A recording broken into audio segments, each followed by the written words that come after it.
and gentlemen, thanks for tuning in again for another episode of the Dumpster Diaries. I am your host, Justin Allen. And I am Moses Wartooth. And we got something interesting to talk to you about today. We're going to start off with toxic masculinity. Moses, what do you think about toxic masculinity? I think that's a goddamn oxymoron. Toxic masculinity? So wait a second, what you're trying to tell me is that toxic masculinity doesn't actually exist? No, I'm saying like, if you're masculine, there's nothing wrong with being a fucking man. Like, is there something wrong with being a woman? No. So why should there be something wrong with being a man? True. Yeah, I can get behind that, man. You see those like Gillette like razor commercials and shit where they're just like, we're putting an end to toxic masculinity. Like what? By they want a slick, smooth skin dude? Like what the fuck? It's a little old, but it's like I'm sure you might remember, you might not, but where the guys are hanging out like on the sidewalk, and then like one guy like tries to like a woman walks by and the guy tries to like cat call her almost like I think he whistles or something like that, and then like the dude just puts his hand in the other guy's chest, is like, no, bro, not cool. But it's like it's a Gillette, it's like men's razors, and so it just they pissed off like all these fucking dudes. They were like, yo, like we're not fucking animals like this, you know what I mean? Like, yeah, like how dare you fucking portray me as that, so the traditional construction worker, so catcalling women and shit. So they lost like a huge customer basis or whatever, you know. And then it kind of got me thinking, like, man, with like catcalling and stuff like that, like I'm not denying that it happens. Yeah, for sure. It's a real thing. But Here's the thing, man. You and I, we've gone out a million times. You and I have gone out together, like out drinking, like we've traveled all over the world and stuff. Have you ever at one point been with a group of guys and some guy call out a girl like that? I mean, like, well, there's two different types. Like, also, there's a way to be respectful about it. You don't have to be like, yo, let me see them titties, bitch. Yeah, so that's what I'm talking about. It's like, hey, like, walk by, like, hey, nice ass. Yeah, you know or what I mean? like, damn, girl, where you going? You know what I mean? Like, nah. Like, I know that happens, but typically, I don't know. That also falls into, like, a respect issue. Or, like, just being respectful of other people. I don't know. I mean, as a man, I've been fucking catcalled by women. Oh, yeah, so, that's something that like, they don't talk about a lot, man. Like, I've legit been, like, sexually harassed by women, and it's just, like, acceptable. Yeah, I was like, that's cool. Yeah, I wasn't complaining. But I mean, like, I don't know. There is a difference between a compliment and sexual harassment. Yeah. There used to be a line. I don't know if there is anymore, because now a woman or a man could just be like any positive reinforcement towards them is just taken as offensive, which I think that's bullshit. It's 2023, brother. There are no more lines. Yeah, you can't compliment anyone anymore. You ever seen that Jay and Silent Bob Strike Back? Yeah. You remember this skit, like the part of the movie where George Carline's in it, and he's like basically like holding a sign that says "We'll give head for a ride" or whatever. Yeah. And then he's explaining how it's the 21st century. There are no more lines. And then like Jay's like, "Well, there's a line right there." And he's like, "On this side, we're not gay." I can't remember what his like punchline was, but it was like something like, I'd take a shot in the mouth if it gets me a few miles down the road. He's like, God damn. $20 is $20. So I don't know, man. Like, I guess everybody's like, they talk about toxic masculinity, right? Yeah, well, they're trying to like demonize the traditional masculine man. Yes, and I definitely think that is a slippery slope. That's bullshit. Yeah. I totally disagree with that shit, because I feel like in America, I'm sure it goes on in other places, but I feel like in America they're trying to get rid of the traditional male figure. Because then if there's no like stand-up guy, then it kind of weakens us as a people anyways, and no one's going to be able to stand up to government, for instance, if we're just going to be fucking like withering away and non-confrontational. I think they're trying to get rid of that and stomp it out. So that's why even in some schools they've eliminated urinals. Wait. They've eliminated urinals in some schools. Yeah. Like children's school, yeah, not like college. No. Like public schools, like children's schools. They've eliminated urinals because they don't want them to stand and piss. Dude, what the fuck? Yeah. So, how does that even happen? Again, dude, the old like, oh, you sit down when you pee. That kind of like used to that was like you made fun of somebody by saying that, but the school was like, oh, you know what? we're all gonna sit down. Like, I don't know, man. I did work with a guy. That kind of reminds me. I did work with a guy. You remember when I had that job making pizzas as a teenager, right? So I was like 16 years old. I was working in like a pizza parlor, just making pizzas or whatever. And there was a guy who worked there. He was a multi-convicted felon, right? He'd done so. I think he was like 42. I think he'd already done like 10 years in prison, right? And mostly like non-violent drug offenses, stuff like that, right? And by this time he was a legit guy, just trying to get his shit together, make some goddamn pizzas. And so I think I was trying to buy some beer or something, right? And I was like, hey man, like the old hey mister. Yeah, hey mister, like you mind giving me hooking me up or whatever? Here's $20 or whatever. Like can we get a case of Keystone? Yeah, it was always Keystone. Hell yeah, yeah. Keystone, dude. Like when we were growing up, remember how everyone was like obsessed with Keystone? Yeah, because it was the cheapest fucking thing, and it was just straight piss water. Dude, I drank Keystone for a long ass time, so I can't talk shit.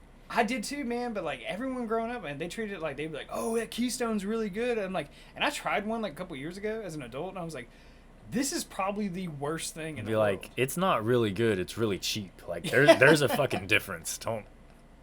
So like this guy that I work with or whatever, and he's like 6'2", yoked black guy, like just trying to paint an image, right? Mm-hmm. For you, and I'm.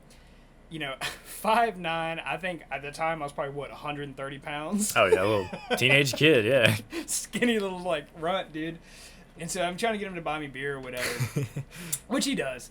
But good man. The guy started like fucking with me hardcore, and I remember him telling me one time, he was like, "Hey man," he's like, "Let's say hypothetically," and this came out of like left field, but he was like, "Let's say hypothetically, you and I go out, drinking one night or something like that." And then we get in a car wreck, we hit somebody and, kill somebody by accident, right? And he was like, we got to go to prison, right? And he was like, now, I ain't going to fuck you like a bitch, but I'm going to treat you like a bitch. I'm like 16 years old, dude. And I was like, what? He was like, now, I ain't going to do nothing to you sexual. He was like, but you're going to have to sleep on the floor or sit down when you pee. Shit like that. I was like, what the fuck? Whenever we go to the cafeteria, you are going to hold my pocket. Yeah, dude, it was so funny. Like, dude, he would always like whisper just fucked up shit in my ear, dude. And like 42-year-old man or whatever. He was actually a good guy. He had a really good sense of humor, man. Hell, he'd have to. Yeah. So like, I don't know, going back to toxic masculinity and stuff. That's kind of what I think about. Like, is that what they're talking about? Like, Oh man, but I don't know. So I actually think, me personally, man, I kind of think we need more masculinity in the world now. More than ever, really, honestly. Like, I'm not talking about, like, abuse and being an asshole and things like that. I'm talking about like, fucking frat bro bullshit. Yeah. God, that shit is so annoying. You see that shit on campus? Yeah. And you're just like... Dude, I hate it. Like, get a job, you fucking idiot. Oh, God. Have you ever, like, really talked to any of those frat bros? No. Oh, my God. They try to recruit me into one. Right? I was like, that's not happening. I just told the kid straight up, but he was like, hey, like, we're the newest fraternity on campus or whatever. He's like, we're trying to get new members or whatnot. And I was like, I'm 32 years old.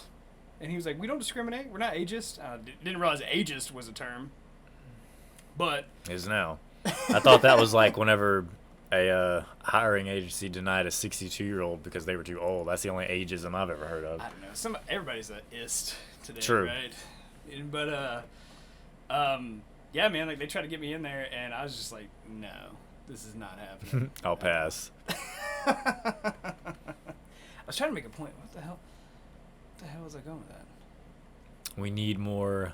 Well, we don't need the term toxic masculinity I think anymore. I was just going on a frat boy rant. I was just like, I hate these people. Oh, yeah, now I remember, yeah. So, like, so I got talking to, like, a lot of these guys and stuff, like, from other fraternities that are, like, well-known, like, throughout the country and stuff. Yeah. Multiple chapters and stuff. And they were like, it literally was just like them bragging about all these connections they're going to have by the time they graduate college.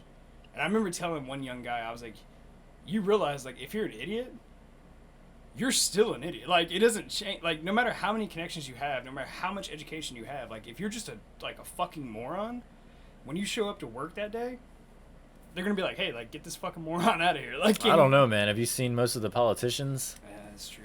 Like, we got Kamala Harris as a vice president. Yeah, but they got them on tape, like killing kids and stuff, right? Yeah, and she sucked adrenochrome. She sucked and fucked her way to the top too. So we got that. That I always love a good conspiracy, but apparently that's not really a conspiracy. No, apparently there's been fact. plenty of people that have stated that shit. Oh God, I fucking cringe. I mean, I would turn that down anyways. Like, there's no way.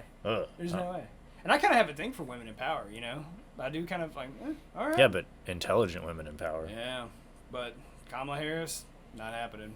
It's got to be a no for me, dog. Yeah. There's nothing going on. Like the lights are on, but nobody's home. Yeah. Goddamn. But yeah, man. So I don't know. I don't think toxic masculinity, like as it's portrayed, is actually even a real thing or whatever. But I do think we need more masculinity. And what's interesting is like you kind of see it now, like especially like in the dating game, right? Like you get on like Tinder or whatever, right? What's every single post like? I'm not even gonna put words in your mouth, like. And people, we did not discuss this beforehand. Are you talking about like what a woman says that she wants? Yes. Okay, so I was single for quite a while. And I use the fuck out of Tinder. I have a lot of experience on Tinder. So every typical woman would be okay. So she would have a couple of kids always. For sure, if they didn't have kids, that was a goddamn unicorn in itself. But they would want 6 foot now, tall. When you say a couple kids, are you saying 2 kids, or are you saying like 3, 4, like? Well, now you're talking about a litter. But a litter of children. Yeah, we'll go 2 to 5. 2 to 5 is okay. 2 to 4 is the normal. God damn, 2 to 5. Hey. That's how it is in the South. I don't know about the North. All right, so I keep cutting you off, man. I'm sure it's the same. Jesus. But Christ. anyways, so yeah, they want 6 foot tall dude, 10-inch dick, making 6 figures a year. All this stuff that is like no one has ever said I want a weak pussy boy for a husband. Yeah. Who the fuck like that was never on like there. Beta cuck. Yeah. Like whatever. That's like what woman was on there saying I want a man that I can just totally dominate and just stomp him into the fucking ground and he's just gonna be a total idiot pushover. I mean, I'm sure there's a market for it. There is, but you gotta pay. Like no regular woman wants that in her life that actually wants to have a family and settle down. Yeah, for sure. Because you need that. It's not necessarily a well, I guess it is like a stereotype, but that's just how things are. Like that's the traditional nuclear family type shit. Like people have roles. It works. I feel like growing up, like having like which we talked about it before. My dad wasn't really around a whole lot, but when he was around, like it was like if I was acting bad, it was like, hey, your dad's coming home from work. Yeah. And it was just like, oh fuck.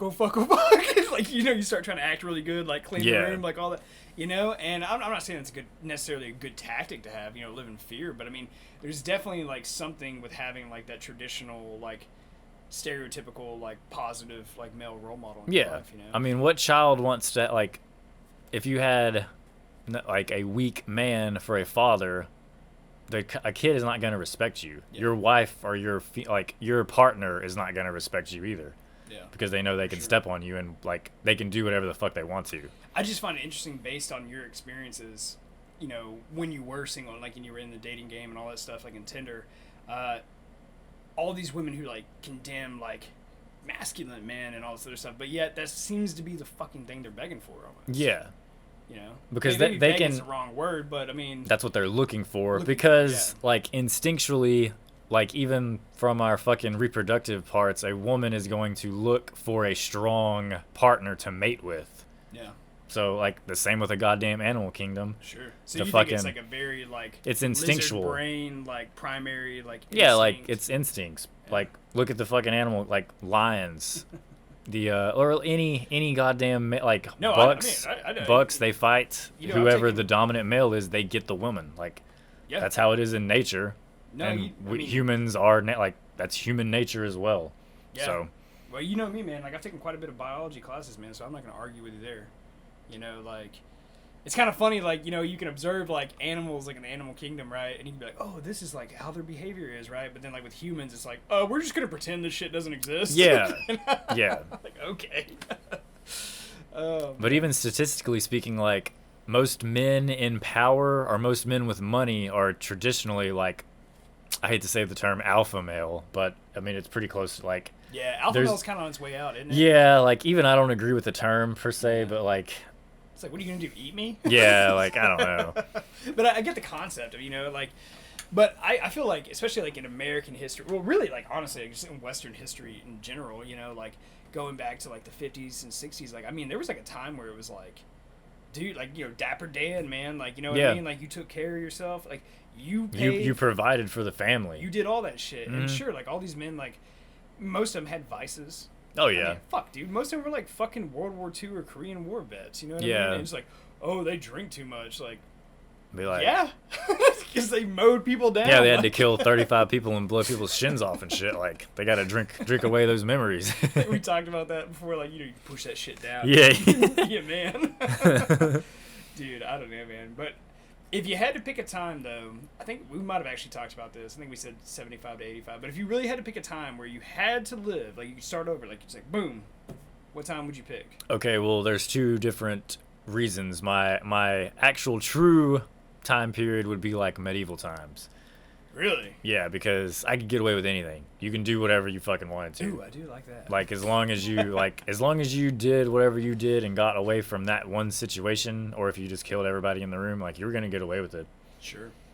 But as far as like fun times, I would say like mid 70s, early 80s, like that time, like 70s, 80s. Yeah. I felt like that was like party times for America, at least. I think if I had to pick, I would probably do me in my early 20s starting 1950. Okay. Like coming out of the World War, you know what I mean? Mm-hmm. Like economy's booming, everyone's happy, fucking world at your feet, dude. You can do whatever the hell you want.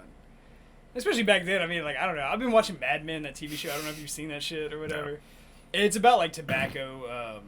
Well, it's about marketing executives in the 50s. And, like, I mean, these guys were, like, the stereotypical. Like the original Big Tobacco? Yes. Okay. Yes. These were the guys who, like, tried to say that, like, smoking doesn't cause cancer. Like, smoking a cigarette a day keeps the doctor away it's type doctor shit? recommended. Yeah. And, but, dude, like, they're just, like, fucking savages, man. I'm not saying any of this behavior is right. but like, dude, like, all the secretaries are super hot women, and it's all these dudes, like, and they all wear 3-piece suits, right? I mean, slick back hair, like the whole 9 yards, right? And they just fucking drink and smoke. Like, they smoke in the office in their meetings. Oh yeah, they like pull out whiskey out of the bottom drawer and hit that shit all day. Hide like in the drawers, man. Like, they have like literally like decanters and like, shit on there. Decanter tables like in the corner, and they're like, here, pour me a. Oh, excuse me. Like, here, pour me a scotch or whatever. Like, I'm not gonna. This 9 a.m. meeting isn't gonna start itself. Like. And they're like slapping secretaries on the ass and shit as they walk by. I was like, what the fuck? But I kind of wonder, like, is that what it was really like? I feel like it. I mean, every media portrayal says that's what it was like. Yeah. I don't have any. I don't know anyone that was around that time that can like say yes or no to that. Yeah. It would be interesting to know someone, you know, be like, hey, like, I was in my 20s in the 50s. Yeah. And this is what it was actually like, you know. Damn, I mean? We need to find someone that we can interview. Shit. That was from that. I mean, fuck, they're gonna nursing home. Yeah, they're gonna be super old by now. Like, they're on their way out. Dude, you know, I was thinking, like, you know, speaking of older generations and stuff, man, like, we were talking about, you know, knowing World War II vets, or like our personal connections to World War II, right? Mm-hmm. You know, like I had, you know, on my wife's side of the family, you know, her grandfather was a World War II vet, and then your great-grandfather was a pilot in World War II. And I started thinking, you know, which I was very fortunate to be able to, like, meet her grandfather and talk to him. I knew him for years. But really, I was very fortunate to talk about, like, his experiences and everything like that to him face-to-face. And I was laying in bed, man, going to sleep, and I started thinking, like, holy fuck. Dude, I'm the last generation that's going to know any of those people. That is true, yeah. You know what I mean? So basically, we're the only, like, our generation will have to like continue those stories, I guess. Yeah. No. It's kind of an eerie fucking feeling, you know. Yeah, and back like nowadays, everything is fucking all generations now. Every aspect of their fucking life is recorded and written down and videoed and everything else. But back then, like that shit didn't exist. No one like unless you were gonna sit down and write your memoirs, like. No one's ever gonna know what you did or saw. I felt like it was almost easier to succeed, you know, in some capacities because probably so because as long as you like worked hard and did Mm-hmm. like it was more on you versus now it's kind of, I mean, it's still on you for sure, but I guess there's more different circumstances and like games of chance because everything's been done now. So unless you're gonna really carve out your fucking niche of stuff to do, like you're just pissing in the wind with everyone else. There's definitely more bullshit in the way today. Yeah. You know what I mean? And but then, at the same time, it is technically easier to make it on some bullshit. Like there was like a fucking podcast. Yeah. Perfect example. Still waiting on that Bud Light money to come in. Those motherfuckers, I want my can. Oh my god, dude. Yeah, so I didn't mean to deviate away, but I do have to tell you, the gas station that I typically will buy, like, you know, a 6-pack from or whatever. Dude, we should interview that old dude. That old guy? I saw him the other day, man. Oh man, he just gave me this look. Like, it was so interesting. But I wasn't buying Bud Light because they actually stopped carrying it. Yeah, they took it off the shelves. Dude, I don't think they haven't been stocking it. You were just the only one buying it. And you finally bought the last one. I think that was the case, dude. I just bought them out or whatever, dude. And like, so I'm up there, and so I think I got like Michelob Ultra or like Heineken. I can't even remember. Besides the point. But so I'm up there paying, and like I see this guy, and he's just like. He almost has that Clint Eastwood and Gran Torino look going on. You know what I'm talking about? Where he's like growling and shit. It's like, what the fuck? He's like gargling rocks in his mouth. Yeah, like he still refers to like Asians as gooks. Yeah. That's what I imagine this kind of guy is. You know what I mean? Like he's just, because isn't that what Clint Eastwood always said in that movie or whatever, right? God, dude. But he just like stares at my beer, stares back at me, stares back at the beer, and then like kind of like just grunts like and like turns his head away or whatever, and I'm just like, what the fuck is this guy's problem, be like, dude? Sorry bud, the Bud Light's fucking gone. Did you drink it all? Be like, I know it was you, motherfucker. I saw you. You know, I don't know. But that guy is very interesting. We should get him, because I know we've been talking about having like guests and stuff on the podcast for a little while now, and like it would be very interesting to interview him and see the inner workings of his mind. Yeah, be like, so how many days in a row have you sat at that fucking gas station and drank coffee? What's been going on in the local newspaper? I want to know what he does. He doesn't do anything. I would like to. I would like. Yeah, I was gonna say I would like to know what he did whenever he was like a working age. I'm sure he probably worked his ass off. Honestly, I think so. I'm sure he did. I get like, because you know we live in a rural area. Like there's a lot of farming and stuff that takes place where we're at. So yeah, there's no like either that or like. And like he could have worked at a paper mill that was around. Sure. But anyway, that was around. Yeah. I mean, I'm sure it was like some kind of like physical manual labor, if I had to guess. Yeah.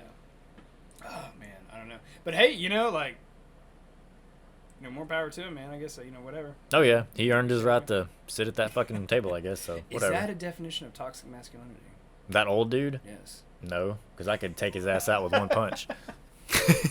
So the good masculinity can overcome toxic masculinity, right? Maybe, okay.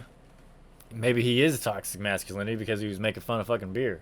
Could be. He was talking shit to you. Could be. Maybe so. Could be. So maybe toxic masculinity is being a fucking dick. Oh, man. I don't know. But, like, I mean, just go full circle and all that stuff, man. Just something about, like, with that Tinder stuff, those profiles, like, it's just, like, it's unsettling because you see, like, a lot of, like, you know, we talked about earlier, but you know, you see a lot of these women, like, you know, they condemn all this, like, or they have these, like, ridiculously high standards. But then they bring nothing to the fucking table. And they're usually, like, out of shape. You know what I mean? Like, that broke as fuck. They won't, like, they have no job. They won't cook. Like, they provide nothing. And then, but they expect the goddamn world. That's what's infuriating. Like, what are you going to do for me whenever you expect me to do everything? Like, that's not how this shit works. Yeah. But they want those old school roles, but they forget that the women in that day, they fucking did a lot of shit at home, but I mean, they were working their ass off at the house. Yeah. Whereas now they just want to lay on their ass on the fucking couch and watch TV and get served and not do anything. You know, and it's interesting because, like, based on, like, my travels and all of that, they demand, like, these very high standards from men, but they're not willing to actually put that on themselves. Yeah. Which, I mean, if it was which again, everyone's always bitching about equality, but how the fuck is that equal? Yeah, equality's good when it's convenient for you. Yes, equality is good whenever it benefits you. Yes, 100%. And you know, I don't know what the solution is there, because I mean, I think, based on my travels and stuff, and I'm sure you've seen this too, this really seems to be like an American woman thing. It's heavily on that, yeah. And I've actually, from what I've seen. Well, I've kind of even wondered, like, because we're a very religious country, right? Like, Judeo-Christian background defines basically all our laws, like everything, right? Yeah, separation of church and state, which doesn't happen. Yeah. And don't even get me started. But I've wondered if it's almost a religious thing. You know what I mean? Because you know how, like, the Bible kind of props it up, like, here's these roles you have to fulfill, like, here's all these things you have to do or whatever. Yeah, but look at Muslim culture. And, like, save yourself till marriage and stuff like that. So it's almost like, I don't want to say quoting the 40-year-old virgin, but it's almost like, putting it on a pedestal, right? Like, but even in, like, if there was a religious standpoint, the women would be doing more work. Because they should be doing, like... Yeah, because we pick and choose what's convenient. Well, yeah, that's true. But, like, Muslims, the women can't do a fucking thing over there. Yeah. So... Yeah, that was weird, going to Kuwait and, like, seeing, like... Like, they're treated like dog shit. All that shit. Yeah, man. Like, yeah. Which, it's, like, that kind of, like, that makes me think that American women need to go to, like, a training camp and see how bad it could be for them. Just take a vacation. Like... It would make, well, I really think every American should go to another country just to see how good and how fucking lazy and shit we are over here. Well, it would really make you appreciate things. Well, I told you, man, like, like, what really, like, changed my perspective and, really opened my eyes is, like, when I went on that missionary trip to Brazil when I was, like, 14. Mm-hmm. And that's when I saw, like, true poverty. Yeah, like, what a struggle really is. Yes. Not... Yes, man. Not fucking losing Wi-Fi signal and having your phone die, like... And I've never, like... I mean, I know I've joked around about being broke and shit on the show or whatever and stuff, but, like, I've never truly actued bitched about my quality of life, in America. Like, you're not living on dirt floors and shit with, like... Dude. I don't know, but it would be interesting to take some of these Tinder girls and drop them off in, like, Syria. Yeah. Like, let me know how that works for you, Yeah. Speaking of... take them to Sudan or something. I know you mentioned, like, these Muslims, or Muslim countries, and, it kind of reminds me. Did I ever tell you my friend who is Muslim, Ellis? No. The guy who worked at Universal Studios? Oh, no. Okay, all right. So I had a friend of mine, Ellis. He actually, a Muslim guy, nice guy, like, cool. But he worked at Universal Studios in, like, Orlando, Florida. Mm-hmm. And he specifically worked at the Harry Potter exhibit, like the park they have, right? Which I, like, me, I'm a huge Harry Potter nerd. I mean, I'm literally wearing a Voldemort Day shirt from like the Cursed Child play, right? But so he worked there for like, I think, like 2 years, and he would have to, like, he literally was dressed like in robes. I think his house was like Hufflepuff or whatever. Was he like a student in Hogwarts, or like? They just keep him in character like they are students, but like I think he operated like a photo booth or something like that. Oh, okay, like, taking pictures and stuff. So I like, gotcha. They literally have like anyone who works in that park. I mean, I haven't been there and seen it personally, but allegedly, like, they're all like dressed in character. Well, I've heard like you're not allowed to break character. Oh, especially like at Disney. Yeah, Disney's real bad about that shit. Yeah, like, what do you think they do if you break character? Probably cut a fucking pinky off. Just beat you. Probably. They have child slaves working in the back. Child slaves in the back. Yeah, dude. So he worked there for like 2 years, and so I was like talking. I was like, oh shit, like, what is it like? Like I'm hitting him with like all this lore. I've read the books like multiple times. I've seen all the movies, like all this shit, dude. Gone down like fan fiction theories, like you name it, dude. And he was like, I've never read the books. And I was like, oh, okay. I was like, all right, man, I get it. Some people aren't big readers. He's like, what'd you think of the movies? I was like, yeah. I was like, what did you think of the movies? And he was like, I've never seen the fucking movies either. And I was like, what? And he literally described it as like the most confusing 2 years of his life. Because people would come up to him and like ask him all these questions, and for him to be in character. He's like, I didn't know what a fucking Hufflepuff was until they hired me. He's like, is that a goddamn snack cake? Like, he was like, a Hufflepuff? What the fuck? What is this? Yeah, he was a cool dude. He was funny, man. But he said it was just like so hilarious. Like these kids, like he would do his best to like pull it off, but he was like, I had no idea what these kids were talking about, man. It would have been easier to just go watch a fucking movie. Like, At least a couple of them. That's what I told him. I was like, man, you could just watch the first one and get the point. You know what I mean? So, and people would just be like always talking about like, you know, does Voldemort come back? And he's just like, who is Voldemort? he's like, he's coming back. He's coming back. Oh man, yeah, dude. He was cool. He was a cool dude, man. That was definitely like interesting to like hear. I was like, wait. That would be like getting a job like at Disney, and it's like, okay, you're suited up like Mickey Mouse, but like you had never actually seen. Yeah, or like have no idea what he does or how he talks or anything. Or work like in the Marvel convention, because Disney owns Marvel, right? Oh yeah.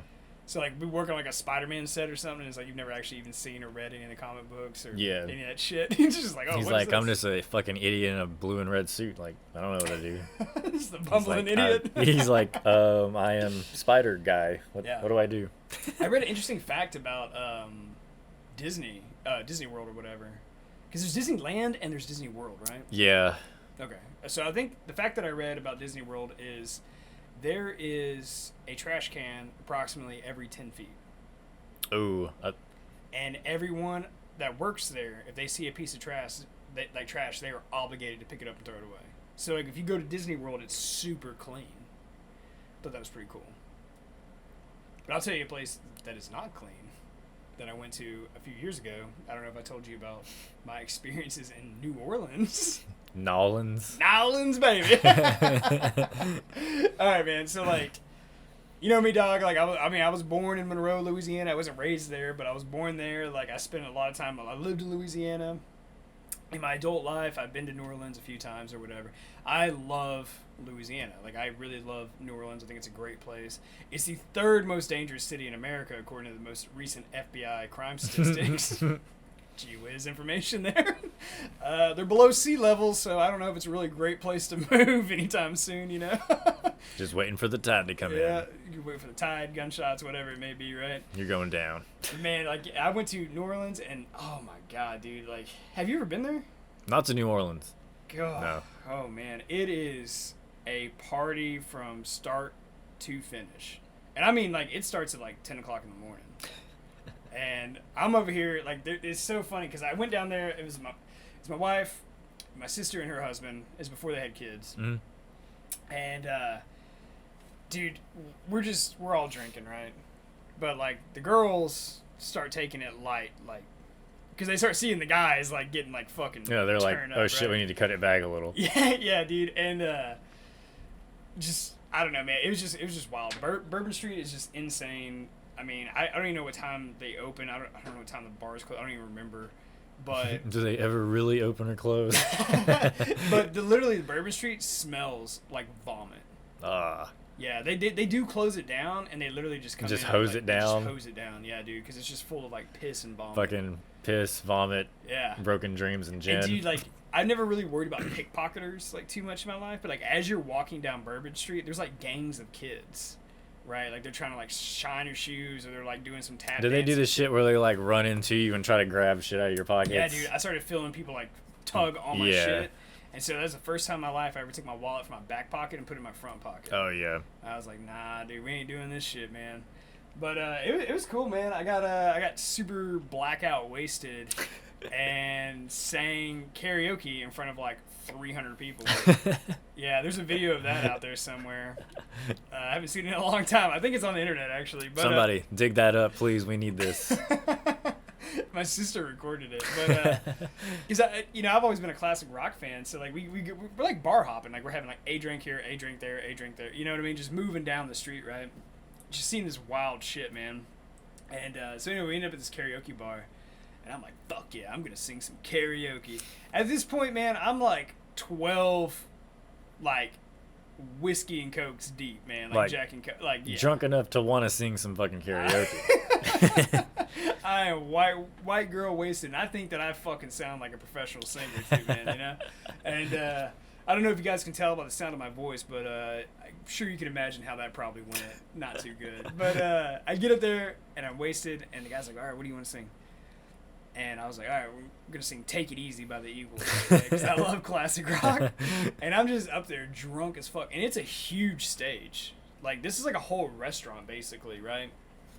And I estimate about 300 people in there. So it's like a fucking auditorium. Yeah.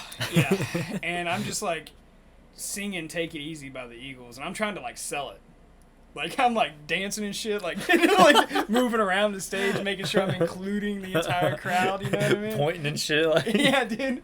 And I'm like so out of shape. I'm getting winded as I'm doing this shit. Like pointing. Take it easy. Like you take some of your own fucking advice, dude. Right. It was great. It was a good time. We did a haunted haunted New Orleans tour. And oh yeah, because they're like big on like voodoo and like haunted shit, right? Okay. Yes. It's big down there, man. Like witch doctor type shit. We went to a gravesite. Her name was Madame. Oh, dude, I'm gonna get it so wrong. I can't remember. Madame Laveau. Marie Laveau. Marie Laveau. Yeah, that's what it was. Like, so she was like the OG like voodoo. There's witch a song. Doctor. Yeah. Oh, really? Yeah. Okay. And we'll probably have to turn that up and make that our outro. Is it a good song? Nah. That's piece of shit. I mean, honestly, I don't. I only remember it's like Marie Laveau, but I don't remember anything else. So. So she. Anyway, we went to her gravesite and stuff like that, and it's like a shrine. Like people were still like bringing like relics and like lighting candles and shit. I was like, what the fuck, man? This is some real shit. But yeah, we did like the haunted like New Orleans tour and stuff, and so we're going through, and this girl like that was giving us a tour. She was a young, very attractive woman, very professional, very nice, was just taking us to different buildings and telling us all these different stories and shit. Having to put up with drunk assholes all day. Yeah, everyone in the group seemed relatively sober except for me and my brother-in-law. Okay. Oh, so it was like how many people? It was probably I would say about 20 people. Oh shit. Okay. Okay. So like it was decent, and we're just walking through, and we're not like on Bourbon Street, so like it's like quiet. Yeah. You know what I mean? It's more residential and shit. And dude, God, so embarrassing. But so she's like telling us all these crazy stories, and I'll come back and I'll talk about some of the stories because some of them are fucking weird. But stories of ghosts and vampires and all kinds of shit, because apparently, you know, New Orleans has a little bit of a vampire problem down there. Mm-hmm. That's what I've heard. But anyway, so my brother-in-law and I are like completely fucking shithouse wrecked hammered. Okay. And at this point in time, that song by Kanye, "Niggas in Paris," oh yeah, had only been out like a few months, right? I think, or like a year. I don't know. It was still relatively new. It was out. We were obsessed with this song, dude. And so like, he's I don't know. I started becoming like the drunk asshole in the group, right? Like I asked, like the woman's talking, like I raised my hand. She's like, yes, like you should, like, you know, of course, like does anyone have any questions? Yeah, or whatever. So I raised my hand. I'm like, have you ever actually seen a ghost? And then she was just like, why are you doing this to me right now? Like she played it off, but like, you know, I was like, she was like, shut the fuck up. Yeah, like the next day I was like, oh, I was a fucking asshole. So then like, I moved to like the back of the group, my brother-in-law, and he's like, bro, this shit fucking sucks, man. I was like, yeah, this shit's. It's like I ain't seen a goddamn ghost yet. Yeah, dude. And he was like, bro, we need to get a fucking drink. And I was like, yeah, I agree with you. And he was like, but first, and then like this woman is talking, and there's people listening, and then he just goes on his phone and pulls up the song by Kanye West, "Niggas in Paris," and that like intro, dude, starts blaring loud as fuck, dude. Like, and literally, I look up and every single head is turned towards us, like facing us, and then one dude looks at my wife and then is like, you need to go get him. Like, calm down, like, you know. So we left, man. But yeah, we were like super gone, man. But I don't even remember. Oh, dude, I have so many stories about New Orleans, man. Like when we went out that day, starting that day. This is how crazy New Orleans is. Okay, we got a taxi. All right, whatever, cool. We were living like, we were staying like 5 miles from like the hotel, or 5 miles from like Bourbon Street or whatever. And so we get a taxi or whatever, you know, go 5 miles. And my sister from South Carolina had brought a bottle of moonshine, like apple pie moonshine, like legit shit, right? And so we're kind of like keeping it on the DL, and we're passing it around in the back and like taking sips or whatever, you know? And then I can't even remember how it came to be, but like somehow the driver figured out. He's like, what y'all got back there? And then, and he was like laughing, joking with us. My sister was like, oh, we got like some apple pie moonshine. He was like, well, don't be stingy. We're like, what? And like we're in a highway, hauling it. Like there's a lot of traffic, and then he's like, "Pass that shit Pass up." that shit up. And she literally passes it to this driver, and he just takes a fucking swig, and then he passes it back, and he ended up doing that 3 more fucking times. Gave the dude like a $20 tip. We were like, "You're great." He's like, "I got a long day." Yeah, dude. Like, but anyway, going through that's how the day started, you know. But like going through everything, you know, by the time I made it back to the hotel room, which was like relatively early, I think it was like 9 o'clock at night. Mm-hmm. Dude, I was wasted. Like everybody else was like sobering up, and I was just like, I never stopped. Dude. I probably drank like a bottle and a half of like whiskey. Just liquors overlay. Yeah. and so we get back to the hotel or whatever, and then they're like, okay, you're gonna like lay down. So like in my entire life, my sister has never cut me off. And then while we were out drinking, she was like, "You're done," you know. And so I'm sitting here and I'm like laying in the bed or whatever, and I go to sleep. And you gotta remember, like we just did like this haunted New Orleans ghost tour, all this weird shit, man. People like, are on edge. Yeah. And so my sister, brother-in-law, and then you know my old lady, like they're all like talking, hanging out in the hotel room, and I've been asleep apparently for like 2 hours. I just literally raise up out of the bed, hold my hand like I'm reaching out to something, start speaking in a foreign language, like some like fucking Pentecostal tongue like shit. tongue stuff. You know? And then I'm just like, and then I literally just fall back down and pass out. And then they told me the next day, they were like, everyone was scared as fuck. Like they had trouble going to sleep and shit. Because they were like, is this dude possessed? I'm surprised they didn't like duct tape you to the bed or some shit, or like hog tie you like. Dude, I don't know, man. It's just it was a lot. But yeah, dude, New Orleans is a great fucking place, dude. You know, it's got weird shit though, man. Like a lot of those like stories they talk about, like weird killings and stuff, like just I don't know, just weird stuff. Where they found bodies that had been like completely mutilated, but like no blood. Yeah.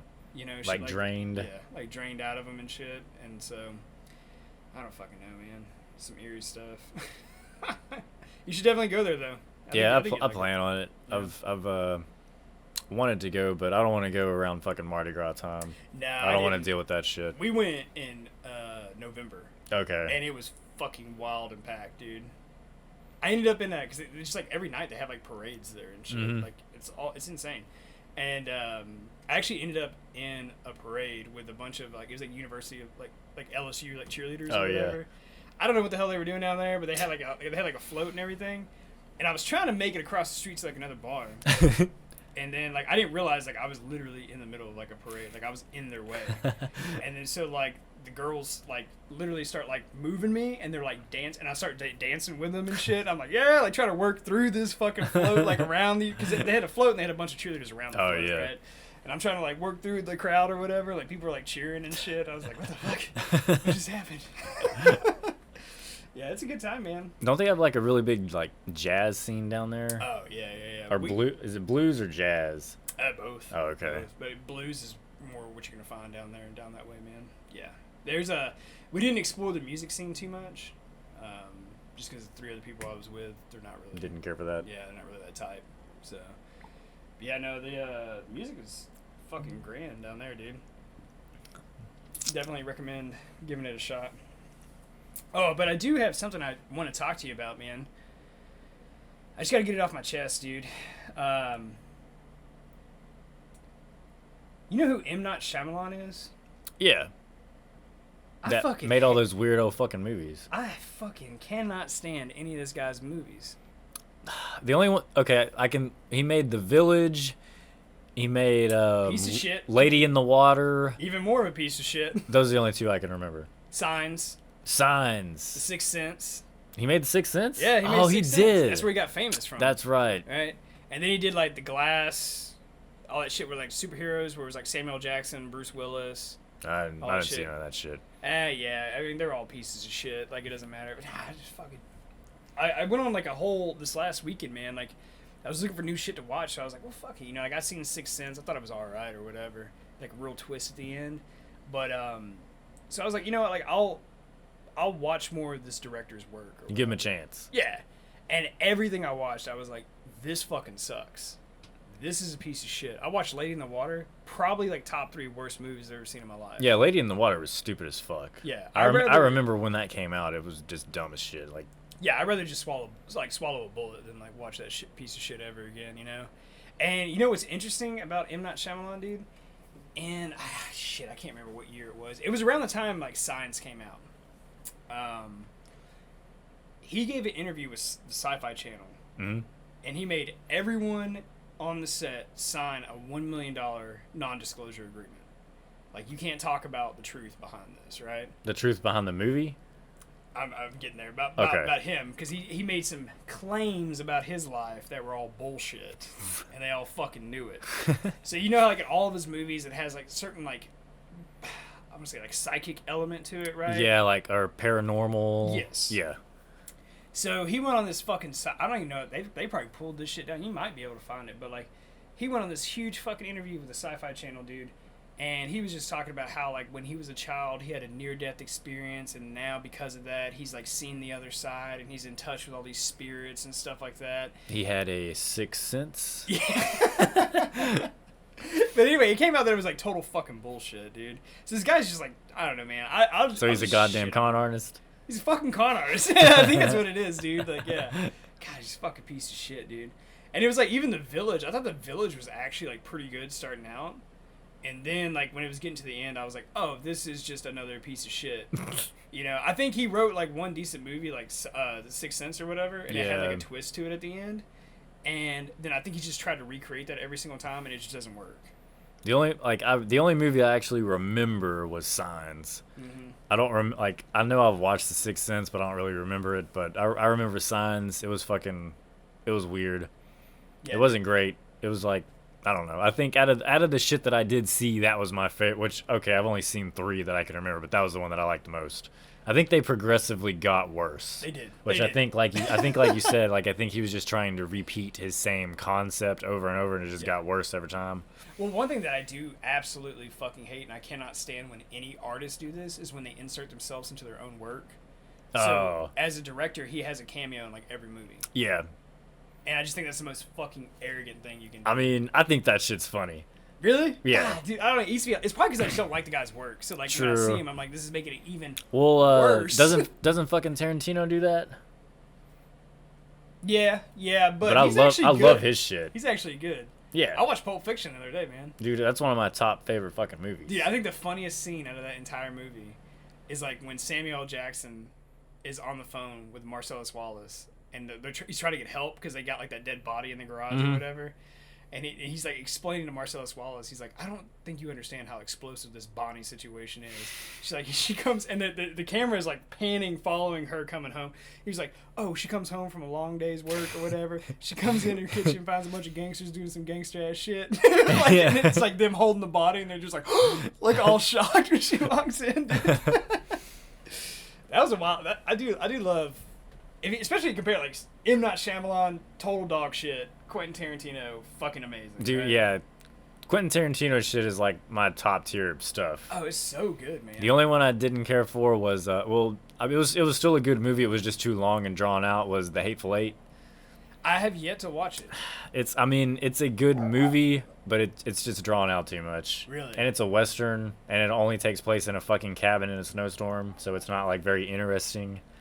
Is that the one where, like, I think I might have watched a little bit. Is that the one where Samuel Jackson's like a bounty hunter or some shit like that? I think so, yeah. And he's because he's looking for this dude, but it's I don't know, like it's just too drawn out. What is your favorite Tarantino movie?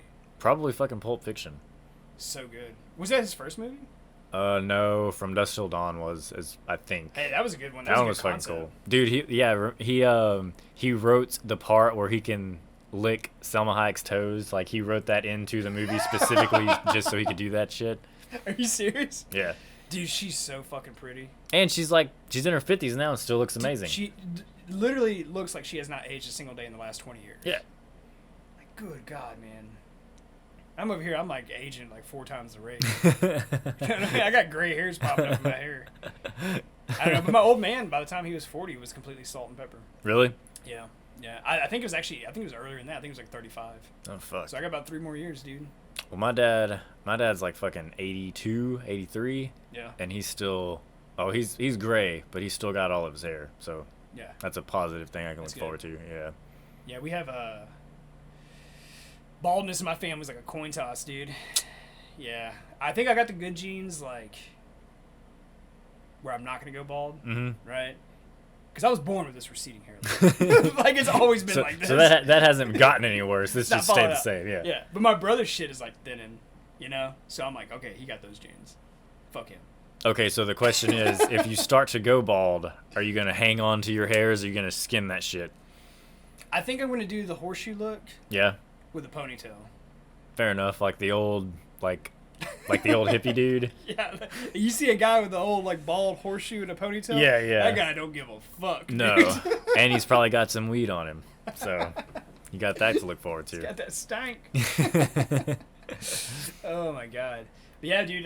Getting back to like Tarantino, dude. I mean, I'm just a huge fan of his stuff, man. I watched Django Unchained. Dude, another fucking awesome movie. Dude, such a great movie, man. Such a great movie. And like Leonardo DiCaprio's role in that was like really good, dude. Yeah. Like really good, you know. But Jamie Foxx really sold that role too. Oh, man. For sure, he was excellent. Yeah. That shit was awesome. Just come back and blasting motherfuckers. And Samuel, his shit was hilarious too. He basically played like Uncle Ruckus, like the self-hating black guy, like. And they made him look like way older too, you know. Yeah. Like so. It's like, God, dude. But yeah, I mean, that movie had some rough parts. I was like, ooh, God, this shit's kind of graphic, man. But I'm all about it. I do like Tarantino, man. Shit, what else has he done? There was Reservoir Dogs. Oh yeah, fuck! That was a good one. That shit was old too. So someone once told me, they said, how you know you're a good writer or director is if you can make a movie that's filmed in one room. Well, he's done it multiple times. So he had scenes where they were outside of the room in Reservoir Dogs, outside the warehouse, but for the most part, like 90% of the movie is in one room. How about Saw 1? Saw 1? That's crazy as shit, isn't it? Remember when that first came out? Like, that blew people's minds. That shit was cool. Dude, yeah, it was insane, man. Don't you wish you could just... No one had ever seen that shit. I know, man. Like, when he fucking just stands up, yeah, and walks out, and he's like, what the fuck, dude? God. But what Saw are they on now? Are they like Saw 10? 10. Jesus Christ, dude. Like, you gotta stop, man. Yeah. You know what I mean?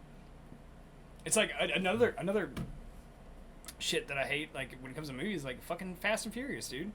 Yeah, like, I was going to say horror movies are, like, the worst as far as sequels are concerned, but I forget about Fast and the Furious.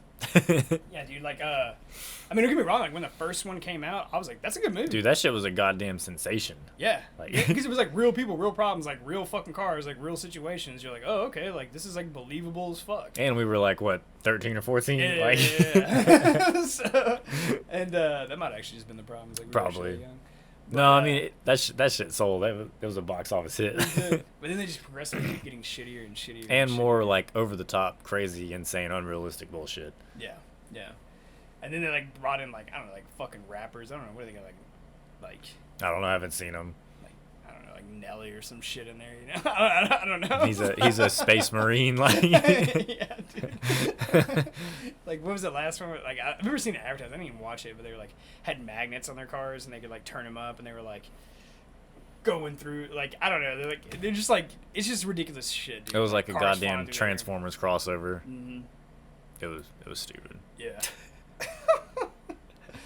Oh man, dude, I'm trying to. Well, speaking of cars, did I ever tell you that story about that kid in Korea who I guess they call it ghost riding the whip? Oh yeah, dude. When was that popularized? Like 10 years ago? Yeah, no, not that long. It's probably 2016. Yeah. 2015. Yeah. Yeah. I remember that shit. Yeah. So for people who don't know, ghost riding the whip is whenever you get out of the car and essentially ghost ride. It's still going, but you're not in it. Yeah. And typically you're blasting some music and dancing around the car, or it's rolling like a mile or two an hour. Yeah, like it's slow. But you're like just dancing around the car. Well, yeah, dude. We were just when I was in the military, like I was on base or whatever, and we were in our little restricted area, right? And like I've talked to you about it before. Like those of you who don't know, like I worked around like weapons, right? Real high powered explosives and shit. So this kid was like driving this like little truck that had a trailer hooked up that had a bunch of bombs on it, right? And you say bombs, you think, okay, this is like super dangerous, but they're actually relatively safe. Like they got like a drop distance of like 10 feet or some shit. You know what I mean? Like you're gonna be fine, right? But anyway, he comes into our area and decides that he's going to, as the kids like to call it back then, ghost ride the whip.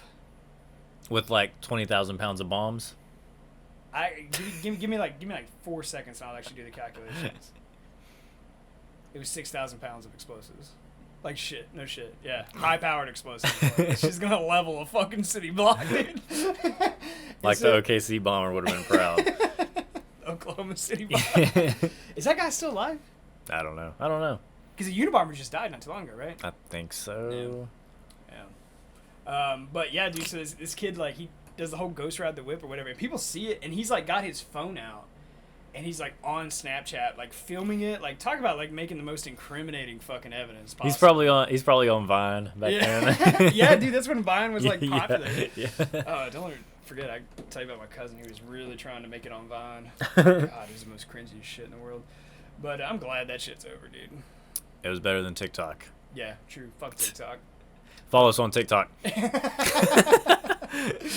But, so this kid's like ghost riding the whip or whatever, and I don't know if he was just like an idiot or what, but like he did this in the building that had like our highest ranking like administrators in, right? Like it's all like E9s, E8s, like there was a fucking lieutenant colonel in it that was our commander and shit, and they all saw this shit go down, right? And he's just out there ghost riding the whip, fucking posting it on Vine, Snapchat, whatever the fuck he's doing, dude. And they're just like, what the fuck, dude?